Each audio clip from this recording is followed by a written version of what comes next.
आज हम पढ़ते हैं संस्कृत खंड का चौथा पाठ। आप जानते हैं कि प्रथम पाठ परियागा है, दूसरा पाठ अन्योक्त विलासा है। तो अन्योक्त विलासा को कोर्स से इस सत्र के लिए कोरोना महामारी के कारण जो कि 30% कोर्स कम किया गया है, इसलिए उसे हटा दिया गया है। तो अब हम चौथे पाठ पर आ जाते हैं। तीसरा पाठ आपने पढ़ लिया, वीरः वीरेण पूज्यते, और चौथा पाठ है प्रबुद्धो ग्रामीणः। प्रबुद्धो ग्रामीणः का मतलब है बुद्धिमान ग्रामीण। ग्रामीण का मतलब गांव में रहने वाले लोग। तो यहां एक वचन है प्रबुद्धो ग्रामीणः। ग्रामीण का मतलब गांव में रहने वाला कोई व्यक्ति, और प्रबुद्ध का मतलब बुद्धिमान। तो बुद्धिमान ग्रामीण, प्रबुद्धो ग्रामीणः का मतलब है बुद्धिमान ग्रामीण। देखो, संस्कृत से आपको घबराना नहीं है। संस्कृत दुनिया की सबसे वैज्ञानिक भाषा है, ऐसा भाषा वैज्ञानिक मानते हैं। तो इसलिए संस्कृत को बहुत गौर से पढ़िए। संस्कृत बड़ी सरल है, बड़ी सरस है, बड़ी मधुर है। बस जरूरत क्या है, थोड़ी सी आपकी लगनशीलता होनी चाहिए। ऐसा नहीं कि आप सारांश लिख दो। संस्कृत में सारांश लिखने से नंबर नहीं आते। प्रत्येक वाक्य को आप गहराई से पढ़ो, 2 बार पढ़ लो, तीसरी बार मेरा दावा है कि आपको पढ़ने की जरूरत ही नहीं होगी। तो आप प्रत्येक पंक्ति, प्रत्येक पैरा पर आपकी निगाह होनी चाहिए, और तभी आप अनुवाद कर पाओगे। क्योंकि पेपर में अनुवाद करने के लिए आएगा तो आपको पूरा हिंदी अर्थ लिखना है और सही सही लिखना है। तो आइए हम इस पाठ की शुरुआत करते हैं। इस पाठ में एक बुद्धिमान ग्रामीण की कहानी है। बहुत प्यारी कहानी है, बहुत अच्छी शिक्षा आपको मिलेगी। इसलिए चलिए मेरे साथ ये पाठ हम पढ़ते हैं, प्रबुद्धो ग्रामीणः। अब देखिए, एकदा बहवः जनाः धूमयानम आरोह्य नगरम प्रति गच्छन्ति स्म। फिर से देखिए, एकदा बहवः जनाः धूमयानम, धूमयानम को रेल ब्रैकेट में लिखा है, आरोह्य नगरम प्रति गच्छन्ति स्म।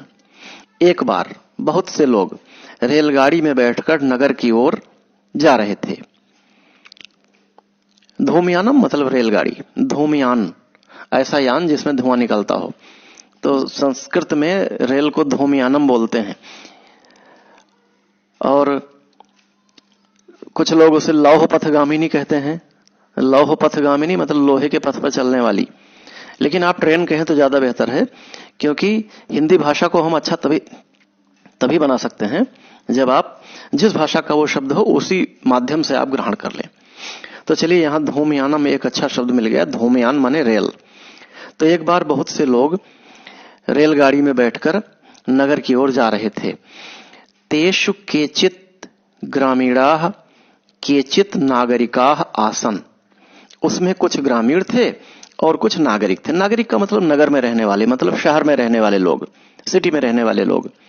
तो नागरिक का मतलब है शहर में रहने वाले लोग, और ग्रामीण का मतलब है गांव में रहने वाले लोग। तो एक बार बहुत से लोग रेलगाड़ी में बैठकर नगर की ओर जा रहे थे। उसमें कुछ ग्रामीण थे और कुछ नागरिक थे। मौनम स्थितेषु तेषु एकः नागरिकः ग्रामीणान उपहसन अकथयत।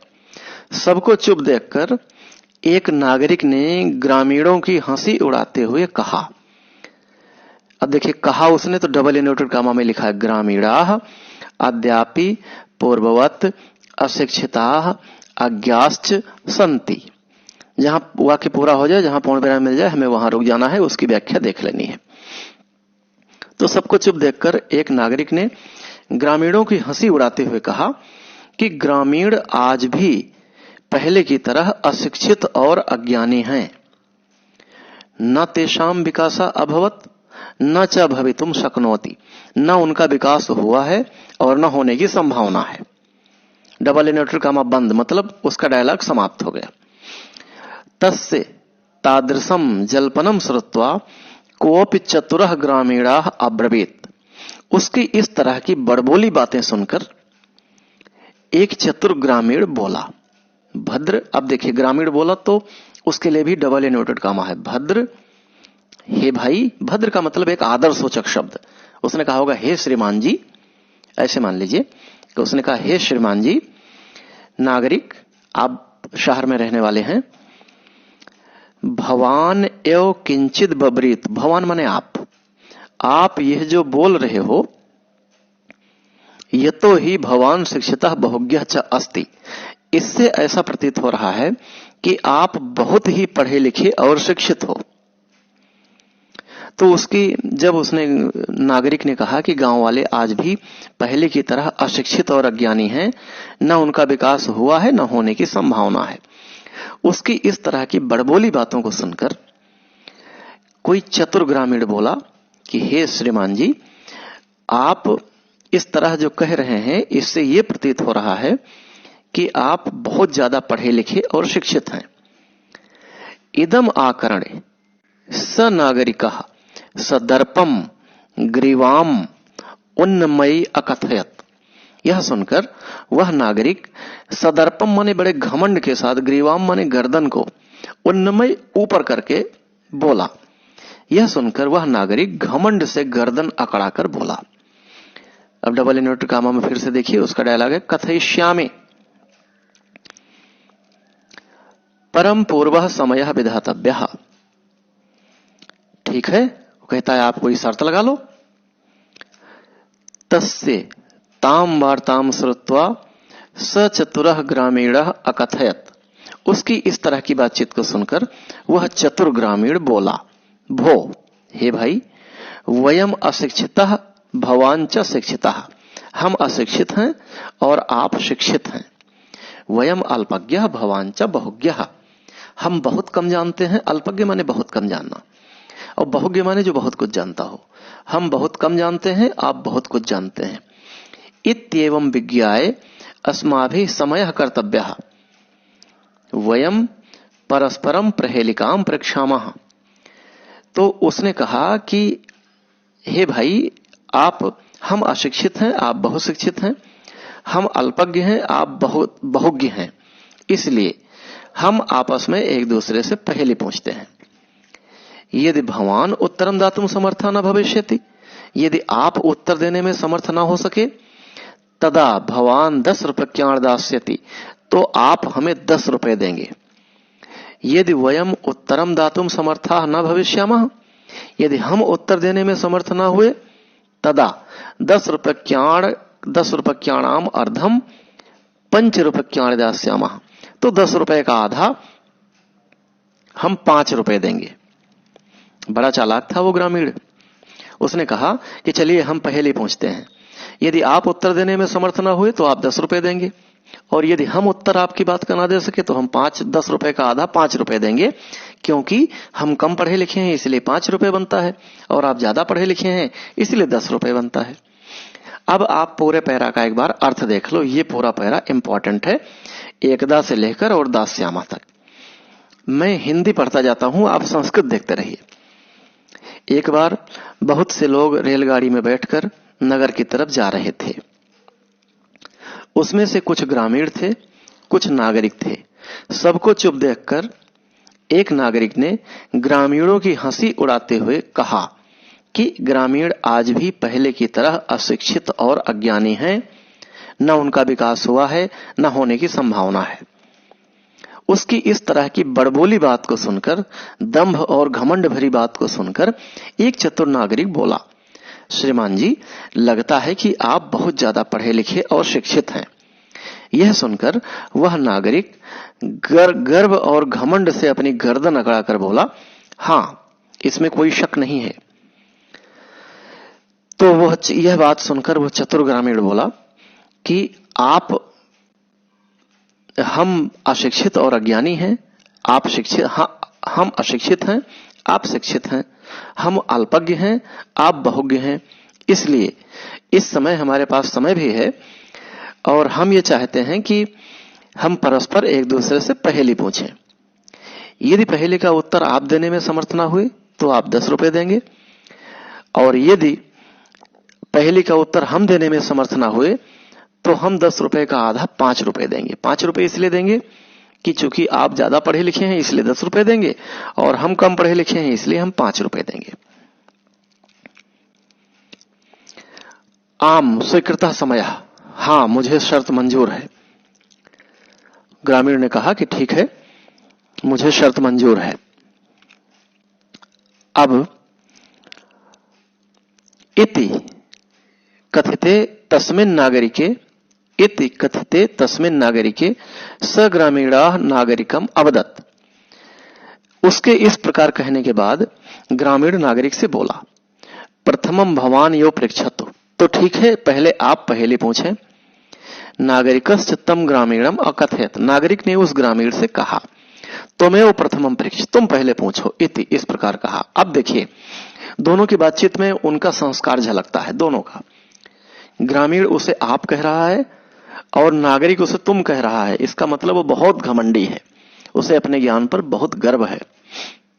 इदम श्रुत्वा स ग्रामीणाः अवदत्, यह सुनकर वह ग्रामीण बोला, युक्तम, ठीक है, अहमेव प्रथमम पृच्छामि, मैं ही पहले पूछता हूं।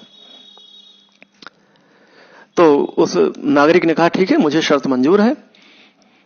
उसके इस प्रकार कहने पर ग्रामीण नागरिक से बोला कि ठीक है, तो श्रीमान जी आप अपनी पहेली पूछिए, अपना प्रश्न पूछिए। नागरिक ने ग्रामीण से कहा कि तुम ही पहले पूछो। यह सुनकर ग्रामीण ने कहा, ठीक है, मैं पूछता हूं। अब ग्रामीण ने एक पहेली पूछी। वो पहेली एक श्लोक की शक्ल में है, एक श्लोक के आकार में है, श्लोक के आकार में है, और श्लोक भी 2 लाइन का है, बहुत प्यारा है। और जैसा कि पिछली कक्षा में मैंने आपको बताया था कि 1-2 लाइन का श्लोक आपकी परीक्षा में लिखने को आएगा, और निर्देश ये होगा कि आप एक श्लोक अपनी पाठ्यपुस्तक से लिखिए जो कि प्रश्न पत्र में ना आया हो। इस बात का ध्यान रखना है। ऐसा नहीं कि आप उसमें तुमेव माता चा पिता तुमेव बंधु च सखा तुमेव लिख दीजिए, वो सब गलत हो जाए, क्योंकि वो आपके पाठ का नहीं है। आपको ओम भूर्भुवः स्वः गायत्री मंत्र नहीं लिखना है, क्योंकि वो आपके पाठ का नहीं है, आपकी पुस्तक का नहीं है। तो आपको अपनी पुस्तक का एक श्लोक 2 लाइन या 4 लाइन का लिख देना है, और वह श्लोक जो पेपर में ना आया हो। कई बच्चे पेपर का श्लोक ही उतार आते हैं, नंबर शून्य और हो जाता है, परीक्षक नाराज और हो जाता है, और वो कहीं ना कहीं आपके और अंक काट देता है। तो हमें देखो बच्चों, अंक लेना एक कला है, पढ़ना अलग बात है, अंक लेना अलग बात है। जैसे आपके घर में कोई मेहमान आ जाए तो आप क्या करते हैं, बड़ी रुचि के साथ उसका स्वागत करते हैं, और भोजन, नाश्ता और भोजन कराते हैं। और भोजन में देखो रोटी सब्जी आपने दे दी, भूखा आदमी है तो पेट तो भर लेगा। लेकिन अगर आपने रोटी सब्जी दाल चावल चटनी अचार मुरब्बा और सलाद इस तरह से रुचिकर और बड़े प्यार के साथ भोजन परोसा, तो आदमी भोजन तो करेगा ही, साथ साथ पूर्ण तृप्ति का एहसास करेगा। तो इसी तरह अंक लेना एक कला है। आप लिखोगे जरूर, लेकिन सजा कर, संवार कर, सुसज्जित करके ऐसा प्रस्तुत करो अपने परीक्षक के सामने कि उसे लगे कि हाँ इस बालक में कुछ है, आपको अंक तभी मिलेंगे। तो देखिए, आपदो दूरगामी चा, बहुत प्यारा श्लोक है। आपदो दूरगामी चा साक्षरो न चा पंडितः अमुखा स्फुटवक्ता च यो जानाति सा पंडितः। आपदो माने पैर नहीं है, दूरगामी चा फिर भी दूर चला जाता है। अपदो दूरगामी चा, पैर नहीं है फिर भी दूर चला जाता है। साक्षरो नाचा पंडितः, साक्षर है लेकिन पंडित नहीं है, मतलब उसे अक्षर ज्ञान है लेकिन पंडित जितना विद्वान नहीं है। पंडित माने विद्वान। अमुखः, मुख नहीं है। स्फुटवक्ता, लेकिन साफ साफ बोलता है।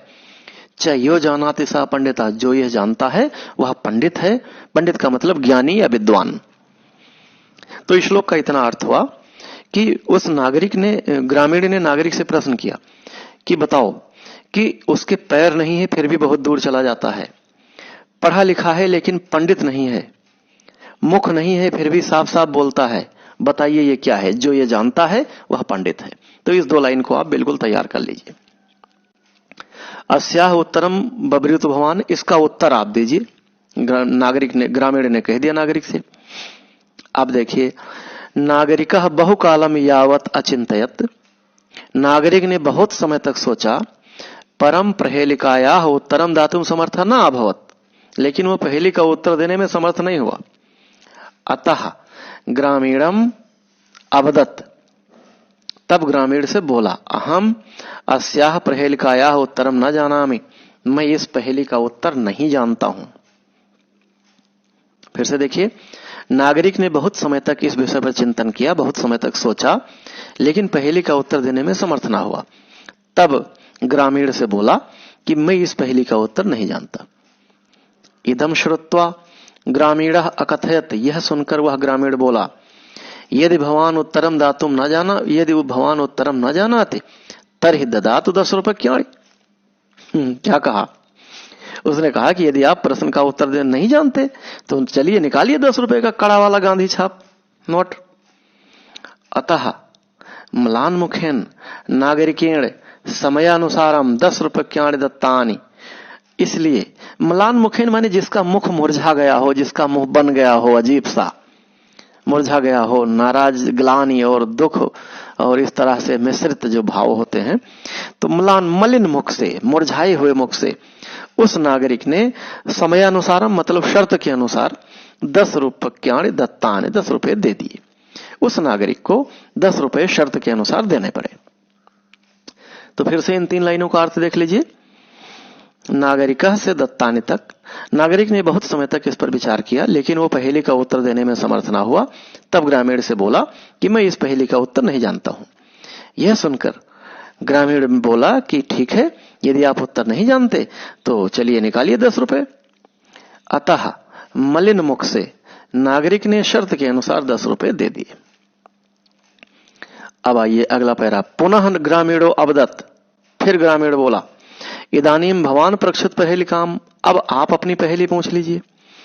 दंडदानेन खिन्नः नागरिकः बहुकालम विचारे न कंचित पहेलिकाम स्मरत अतः अधिकम लज्जमानः ब्रवीत।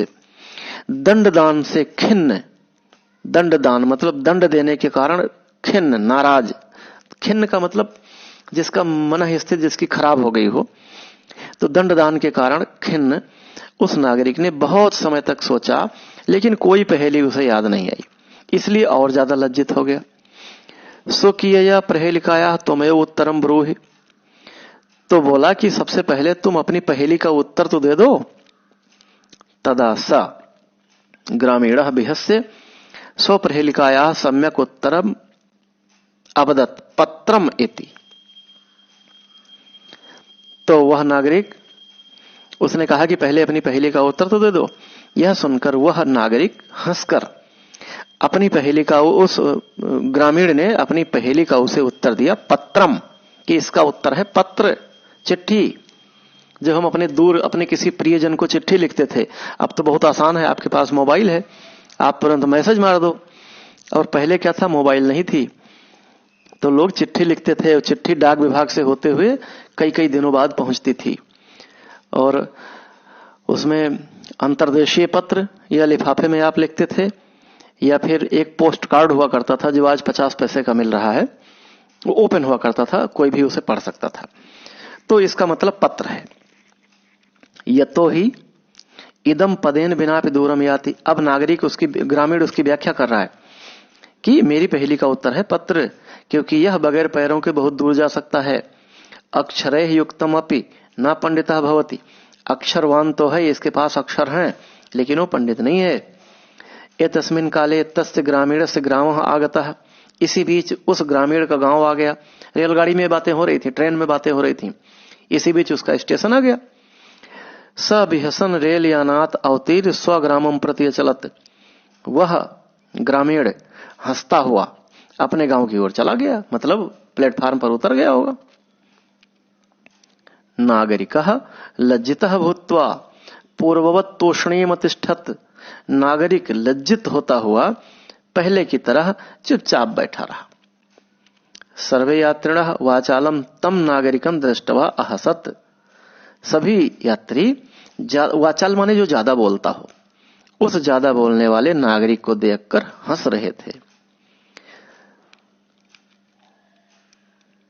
तो वो तो उसका स्टेशन आ गया, वो उतर के चला गया, और ये बेचारे मुंह बनाए बैठे रहे, और बाकी लोग उन्हें देखकर सब हंस रहे थे।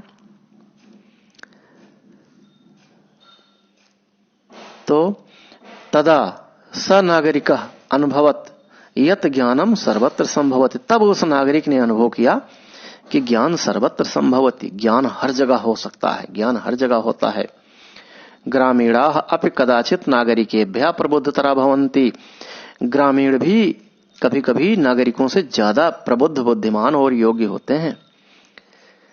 नागरिक भी, ग्रामीण भी नागरिकों से ज्यादा बुद्धिमान और योग्य हो सकते हैं। और बुद्धिमत्ता और योग्यता की कोई न कोई धर्म होता है, न कोई जाति होती है। कुछ लोग अपनी जाति पर बड़ा घमंड करते हैं कि अरे हम तो इस जाति के हैं, हम स्वभाव से ही विद्वान हैं, ऐसा कुछ नहीं है। किसी भी व्यक्ति के अंदर विद्वता हो सकती है। हमारे शास्त्र और बड़े बूढ़े कहते हैं कि विद्वता 3 तरह की होती है। एक तो प्रकृति प्रदत्त, जो आपको भगवान से प्राप्त हुई हो, ये योग्यता लोग कहते हैं कि पूर्व जन्म के संस्कारों से आती है। और दूसरी वो कि अतिशय रगड़ करे, अति संघर्षण करे जो कोई, तुलसीदास कहते हैं प्यारे बच्चों कि अति संघर्षण करे जो कोई, अनल प्रकट चंदन ते होई, कि अगर ज्यादा रगड़ कर दिया जाए तो चंदन जैसे शीतल वस्त्र से भी आग निकल जाती है। तो एक तो वो कि जो ईश्वर ने आपको टॉप ब्रेन दिया है, आप विशेष दिमाग है आपका कि एक बार पढ़ने से ही आपको रट जाता है। दूसरे वो जो कई बार अब 2-3 बार अभ्यास करने से पाते हैं। और तीसरे वो जो कई बार अभ्यास से पाते हैं। तो आप किसी भी कैटेगरी के क्यों ना हो, जो आप बार बार अभ्यास करेंगे तो निश्चय ही आपको ये सारी बातें आ जाएंगी। तो इस तरह आपने ये पूरा पाठ पढ़ लिया है। अब आते हैं हम प्रश्नों के उत्तर पर। इनके जो इंपॉर्टेंट प्रश्न हैं उनके देखिए अभ्यास के प्रश्न हैं, क्योंकि आप जानते हैं कि 2 प्रश्न आपसे पूछे जाएंगे अभ्यास के, और इन 2 में किसी भी पाठ के कोई 2 प्रश्न हो सकते हैं। तो 1-2 प्रश्न इसमें से इंपॉर्टेंट है।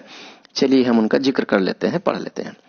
पहला पाठ देखिए, पहला प्रश्न देखिए, धूमयानम आरोही के गच्छन्ति स्म, मतलब धूमयान में बैठकर कौन कहां जा रहा था, कौन लोग कहां जा रहे थे। तो प्रश्न का उत्तर है धूमयानम आरोही ग्रामीणा नागरिका च नगरम प्रति गच्छन्ति स्म, मतलब गाड़ी में बैठकर ग्रामीण और नागरिक नगर की ओर जा रहे थे। ग्रामीणात कह उपाहसन, दूसरा प्रश्न है ग्रामीणात कह उपाहसत, ग्रामीणान कह उपाहसत, ग्रामीणान नागरिकः उपाहसत। चौथा देखिए जो इंपॉर्टेंट है हम उन्हें देखते हैं। प्रथमम प्रश्नम कह अपृक्षत, तो प्रथमम प्रश्नम ग्रामीणः अपृक्षत, मतलब ग्रामीण ने प्रथम प्रश्न पूछा, क्योंकि वो प्रश्न ही नहीं पूछ पा रहा था नागरिक। और पांचवा देखिए, कह कम अवदत यत अहम अस्याह प्रहेलिकायाः उत्तरम न जानामि, किसने यह कहा कि मैं इस पहेली का उत्तर नहीं जानता हूं। तो कह के बदले आप फिट कर दीजिए नागरिकः।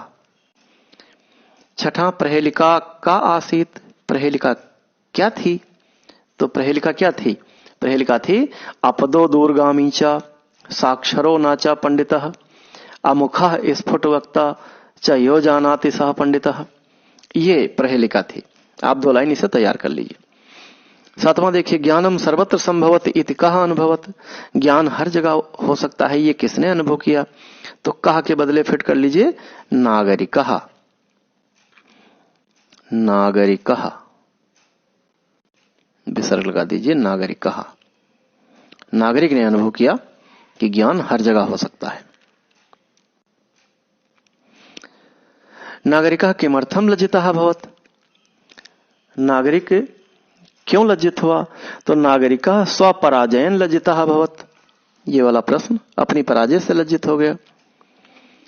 10वां देखिए, पदेन बिना किम दूरम याति, बगैर पदों के बगैर पैरों के कौन दूर चला जाता है। तो किम के बदले पदेन बिना पत्रम दूरम याति। तो इस तरह से जो इंपॉर्टेंट प्रश्न है वो हम लोग देख रहे हैं। और 12वां देख लीजिए, ग्रामीणस्य प्रहेलिकायाः किम उत्तरम आसीत, किम के बदले पत्रम लगा दीजिए, वह हो गया। ग्रामीण के द्वारा प्रहेलिका का क्या उत्तर दिया गया था, तो पत्रम। नागरिकः किम अर्थेन खिन्नः अभवत्, 13वां भी देख लीजिए, नागरिकः किम अर्थेन खिन्नः अभवत्, नागरिका दंडदानेन खिन्नः अभवत्। 14वां देख लीजिए, नागरिकः किम दातुम समर्था न अभवत्, नागरिकः उत्तरम दातुम समर्था न अभवत्, किम के बदले उत्तरम लगा दीजिए। 15वां देख लीजिए, अमुखो अपि कह स्फुट वक्ता भवति, कह के बदले बगैर मुख के कौन बोल सकता है। तो कह के बदले पत्रम लगा लीजिए। ज्ञानम कुत्र संभवति, बहुत इंपॉर्टेंट है। ज्ञानम कुत्र संभवति, कुत्र के बदले क्या लगाओगे, सर्वत्र। ज्ञानम सर्वत्र संभवति, सर्वत्र लगा दीजिए। तो इस तरह से ये सारे इंपॉर्टेंट हो गए। अब आप क्या करना है कि आप मेरे साथ पढ़ लीजिए, लाइन टू लाइन मैंने पढ़ाया है, एक एक वाक्य की मैंने व्याख्या की है। अगर कोई बात कभी नहीं समझ में आती है, देखिए बच्चों ये विद्या है और विद्या को बार बार अभ्यास करना पड़ता है। अमीर खुसरो एक कवि हुए हैं जो कि खड़ी बोली के प्रथम कवि माने जाते हैं। उन्होंने एक छोटी सी कविता लिखी है कि विद्या भोली क्यों, रोटी जली क्यों, घोड़ा अड़ा क्यों, पान सड़ा क्यों। विद्या भोली क्यों, रोटी जली क्यों, घोड़ा अड़ा क्यों, पान सड़ा क्यों। अब है क्या, विद्या भोली क्यों मतलब विद्या भूल क्यों गई, रोटी जली क्यों, रोटी जल क्यों गई, घोड़ा अड़ा क्यों, घोड़ा अड़ गया मतलब घोड़ा ठहर गया, घोड़े की चाल समाप्त होगी, घोड़े की चाल धीमी क्यों हो गई, पान सड़ा क्यों, और पान क्यों सड़ गया, पान का पत्ता जो लोग पान खाते हैं। इन सब का एक ही उत्तर उन्होंने दिया है, फेरा ना था। फेरा ना था मतलब दोहराया नहीं गया। तो विद्या भूली क्यों, दोहराया फेरा नहीं था। रोटी जली क्यों, तवे पर रोटी जल जाएगी अगर आप तो उल्टे पलटेंगे नहीं, फेरेंगे नहीं। तो विद्या भूली क्यों, फेरा ना था। रोटी जली क्यों, फेरा ना था। घोड़ा अड़ा क्यों, घोड़े को चाहे आप काबुल से ले आइए, लेकिन अगर आपको बांध कर उसे खिला दिया तो घोड़े की बॉडी हार्ड हो जाएगी, वो उसकी चाल खत्म हो जाएगी, लचक खत्म हो जाएगी। फेरा ना था, उसे चलाया नहीं। पान सड़ा क्यों, पान को अगर आप उल्टे पलटेंगे नहीं तो पान सड़ जाएगा। तो विद्या भोली क्यों, रोटी जली क्यों, घोड़ा अड़ा क्यों, पान सड़ा क्यों। इनका एक ही उत्तर अमीर खुसरो ने दिया है, फेरा ना था। इसीलिए लगातार फेरते रहिए, हंसते रहिए, मुस्कुराते रहिए, पढ़ते रहिए और आपके पाठ जल्दी से जल्दी तैयार हों। मेरी शुभकामनाएं आपके साथ हैं। आप 90 से 95% अंकों के साथ हाई स्कूल उत्तीर्ण हों, यही शुभकामना है। जय हिंदी, जय हिंदुस्तान।